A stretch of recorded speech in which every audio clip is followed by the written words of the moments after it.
Dragi moji, dobro mi došli. Danas se radi o tome da je nezahvalno i veoma bolno, a pritom nedostižno i potpuno besmisleno želeti da se svakom dopadnemo i da svako misli dobro o nama. A upravo tako smo vaspitavane mi žene sa Balkana i danas u ovom videu želim da sa vama podelim nekoliko stvari koje će vam biti korisne. Šta raditi u tim situacijama i na šta obratiti pažnju. Ja sam Slavica i ovo je moj YouTube kanal. I ako još niste subscriber, obavezno stisnite ovde, imate i zvonce i uvijek ćete biti obavešteni kada ima nešto novo i korisno na mom kanalu. A današnja tema je ta neodoljiva želja da svakome ugodimo i da se svakome dopadnemo. I ja sam prolazila kroz to i razumem šta to znači. Jako je teško to izbeći, jer nas nekako ona čuvena rečenica šta će ljudi reći, šta će ljudi da pomisle, moraš da vodiš računa šta će ljudi reći. Stalno nas nekako progoni i da bismo se ljudima dopali, mi često budemo ljubazni, budemo nekako, želimo da pomognemo, onda ponekad istrpimo neku nelagodu, istolerišemo nešto, a ponekad, na primjer, i progutamo neku žabu. I to je sve okej, to je normalno ljudski, jer nekako zajednički život s drugim ljudima donosi tako neke stvari i to je skroz u redu. U redu je ako nije preterano, znate, ako zbog toga što želimo da se dopadnemo, na primjer, potpuno ne zaboravljamo na svoje potrebe. Jer to može se desiti da ponekad svoje potrebe stavimo na posljednje mesto i da uopšte zaboravimo šta su naše potrebe i da pokušavamo da svakom izađemo u susret, da za svakoga budemo tu, da se dopadnemo svakome koga sretnemo i da se brinemo o tome da li će, ako kažemo ne, onda kada mislimo ne, da neko da nas ne voli, da nas ogovara i tako dalje, pa onda kažemo da nečemu čemu bismo trebali da kažemo ne. I tako se to u stvari vrti u krug. I zaista ja često, jako puno radim sa ženama i često čujem to da kažu žene, ja sam na posljednjem mjestu, ja svakom hoću da ugodim. Naročito, znate, kada su nam bliski ljudi u pitanju, to je i u redu, znate, da želimo da ugodimo deci, da želimo da ugodimo mužu, roditeljima, braći, sestri, tako bliskim ljudima, ali i to treba da ima neku zdravu granicu, neku onako potpuno zdravu opuštenost u tome. Jer važno je da razumete taj jedan paradoks koji se krije u tome. A paradoks je u tome da u stvari žene i muškarci također, koji pokušavaju svakome da ugode, koji negdje zaboravljaju sebe da bi drugima izašli u susret i da bi učinili svakome, interesantno je da njih ljudi manje vole i cene, iako oni upravo izlaze u susret i ljubazni su i fini su i sve da bi ih drugi cenili. Interesantno je da ih drugi ljudi manje cene od onih ljudi koji drže do sebe, koji jednostavno znaju šta hoće i šta neće i koji se uopšte ne trude sa svakom dopadnu. I to je stvarno paradoks. Interesantno je da ljude koji kažu ne, da ljude, naročito, na primjer, to je slučaj kod žena, i često žene među sobom kažu, vidiš kako ona baš je briga, ona vodi računa o sebi, drži do sebe, a više je cene nego mene koja poginem za sve. Jer u principu, prema ženama i prema muškarcima, koji zaista tako sve od sebe daju, uopšte svoje potrebe ne ispunjavaju, ljudi tretiraju kao krp. Znači, ljudi ih zaborave, ne misle na njih, ne poštuju ih, nekako im uopšte nisu važni ili ih još, što je još i najgore, smatraju ih onako uvlakačima, neprijatnim i tako dalje. A oni izgiboše i sve rade da bi se dopali, a u stvari imaju suprotan efekat. Dok, na primjer, oni koji umeju da postave granice, oni koji na neki način drže do sebe, znaju šta su njihove potrebe, jednostavno su dopadljiviji ljudima, ljudi ih poštuju, ljudi znaju nekako gde su im granice kada su ti ljudi u pitanju. I to je ono što ja često kažem, vi u stvari vaspitavate svoje okruženje kako da vas tretira. Ako vi svoje potrebe jednostavno ne ispunjavate, ne obraćate pažnju na njih i ni ne znate koje su vam potrebe, nego samo ispunjavate tuđe potrebe, onda vi dozvoljavate da drugi upravljaju vašim životom i vi u stvari dobijate ono što tolerišete. Ako tolerišete da drugi upravljaju vašim životom, onda će tako i biti. Ali ako to ne tolerišete, onda neće tako biti. I zato je vaše da postavite granice. Ali to je lako reći, a teško izvesti u svakodnevnom životu.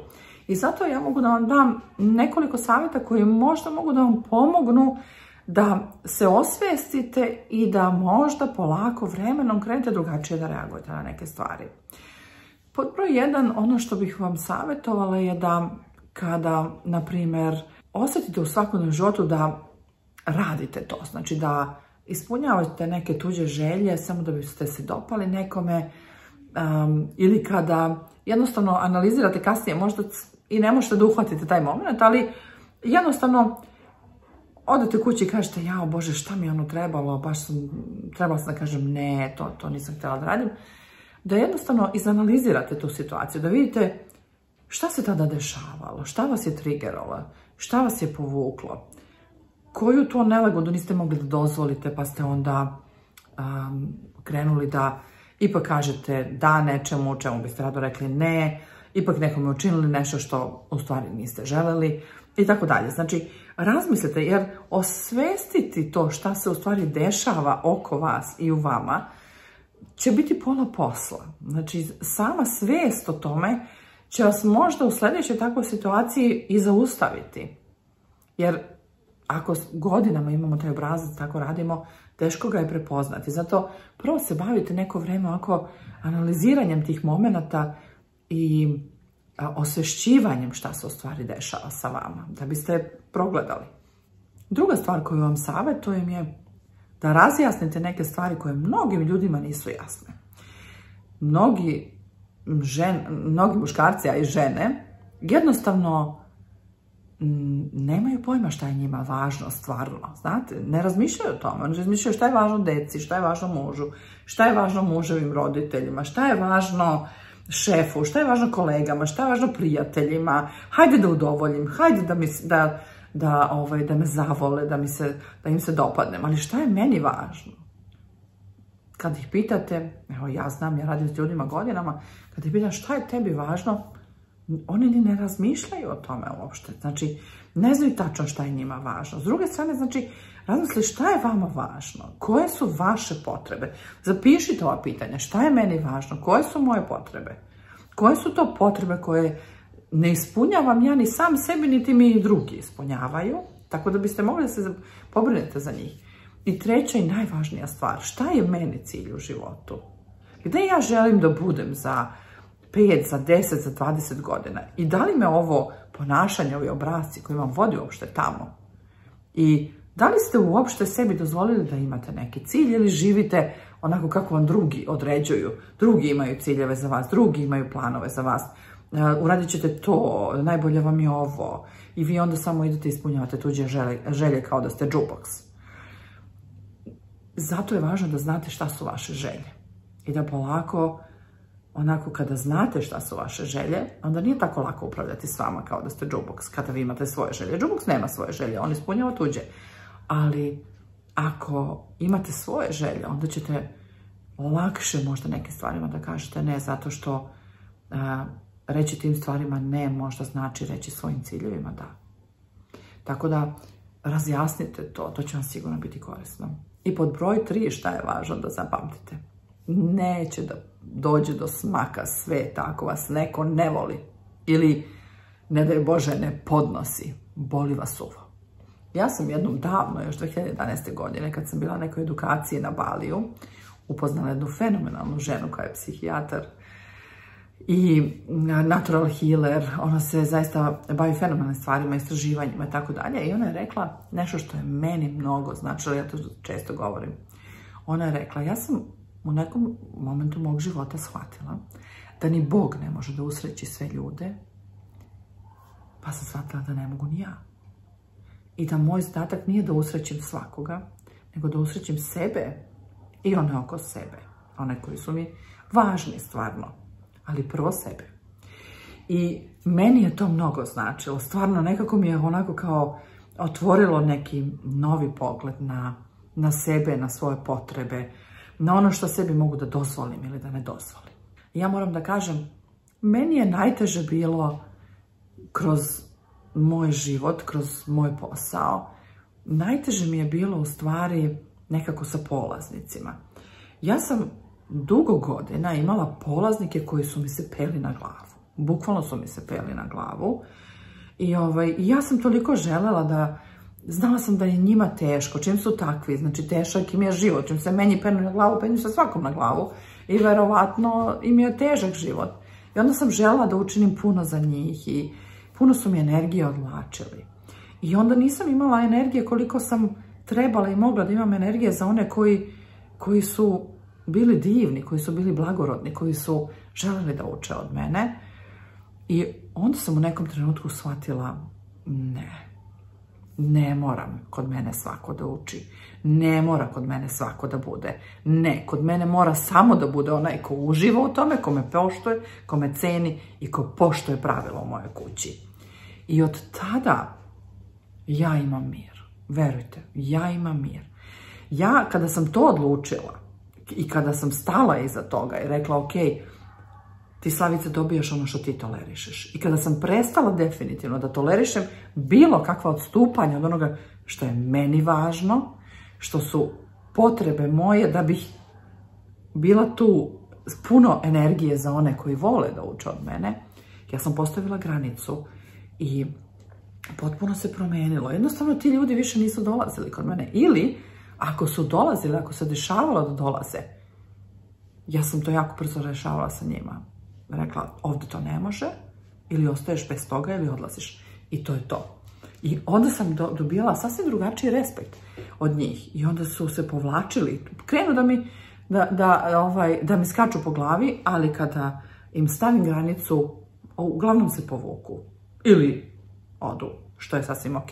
Ali zato svi oni koji ostanu su uživali sa mnom. Jer sam ja tako se pobrinula za moje potrebe, da svoju energiju usmerim na njih, da budem tu za njih, da budem tu za one koji me vole, koji rado uče od mene, koji mi se ne penju na glavu, nego žele da nauče ono što imam da im dam. I stvarno mogu da kažem, eto, to je možda posljednjih nekih, pa 10 godina, u stvari možda malo manje, moram da kažem, možda nekih 7-8 godina, tako, kako sam baš postala. I ja sam rasla u to. Meni je trebalo neke 3-4 godine da porastem u to i da sebi dozvolim stvarno da budem potpuno kategorična u tome. I znam da nije lako. I znam da sam to učila i na drugim poljima, ali tu mi je nekako bilo najvažnije.